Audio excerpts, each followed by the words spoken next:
FIFA 11. So I want to welcome to the stage the producer of our FIFA franchise. I think everybody, as many of you have seen anything we're presenting, we are very, very proud of what we've been doing in recent years with our FIFA franchise.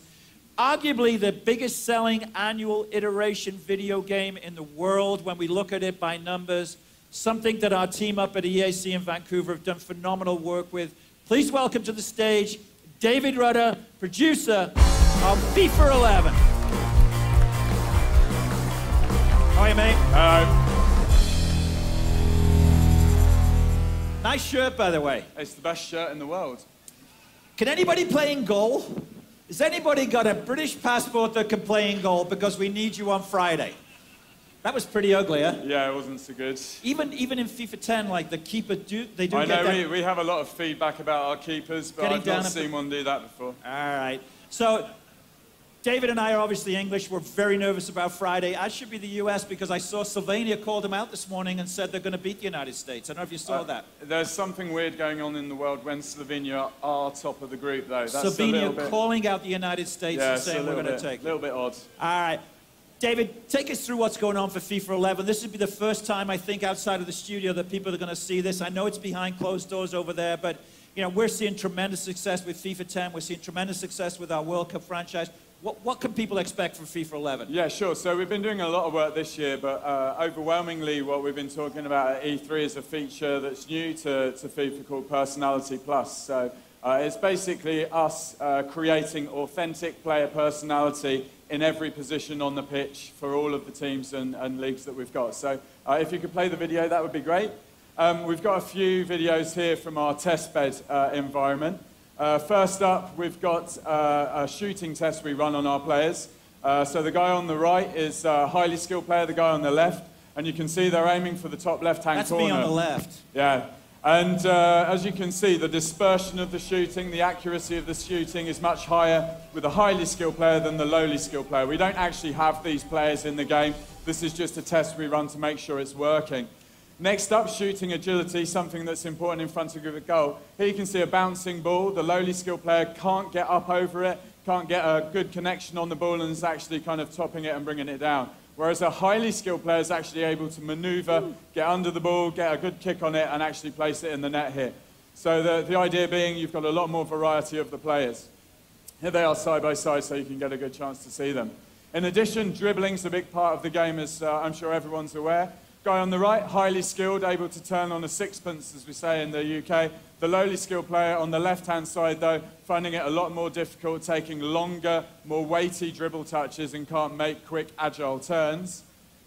That would be me again, turning circle of an oil tanker. Absolutely, yeah. But I know you used to play in defence, so here's some defensive stuff. The white ring around the player is actually their tackling diameter here. So you can see the lowly skilled player, a small area around him that he can tackle in, whereas the highly skilled player, much bigger, and is able to actually read the play and intercept the ball there to give a lot of personality in defence. Here it is at full speed again. And lastly, ball control, something that's really important. A highly skilled player being able to take the ball out of the air and get it under control quickly. A low-skilled player actually knocking the ball slightly in front of him, not able to take the ball under control. And as I say, these are some of the elements that are in the game this year, making personality outfield. Goalkeepers also coming in for a lot of attention here. So somewhat predictable in FIFA 10. Here you can see this guy's read the trajectory wrong. This example is a deflection and actually trying to recover and get back in time to make the save. So what we really wanted to do is to say, inject player personality in every position on the pitch. So, as great as FIFA 10 was, 91 rated game, cost me a lot of money. Welcome. It was a good party. If there was a criticism, a little bit of that ping-pong passing that went on? Absolutely. So this year, you know, we've done a lot to refine the gameplay. I've got a quick slide for you, actually. We have the first slide, if possible. This is from a piece of software used called DevTrack, where we're actually tracking forum feedback here. Here's an example that's come in.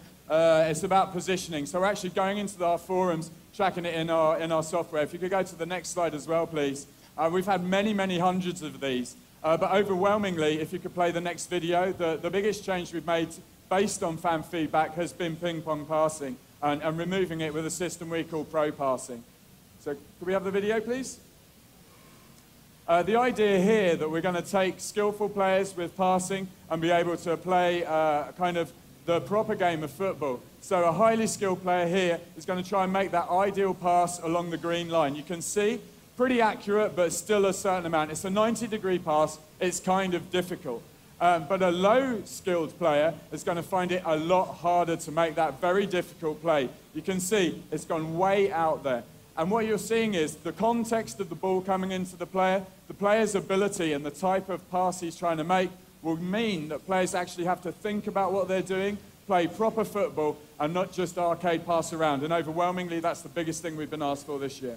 So quick question. Explain to everyone what that test bed is, because I don't think Sure. everybody gets to see that, what a test bed Yeah, and how the so development I think it is actually the first time we've showed it in public. It's kind of important. I think that you guys do see what we're up to.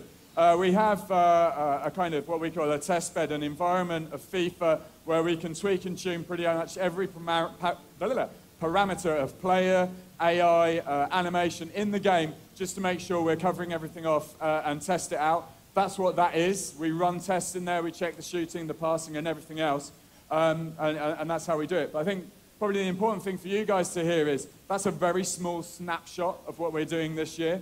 Come July, I'll be going on a press tour around Europe, telling a lot more stories about all the other stuff. Sorry? Sorry, boondoggle. And come August, we'll also be at the Cologne Gamescom as well, doing the whole thing, big press conference and showing off all the That's real where big you and I headline stuff. usually make our bet for the year. Yeah. In Cologne. Uh-oh.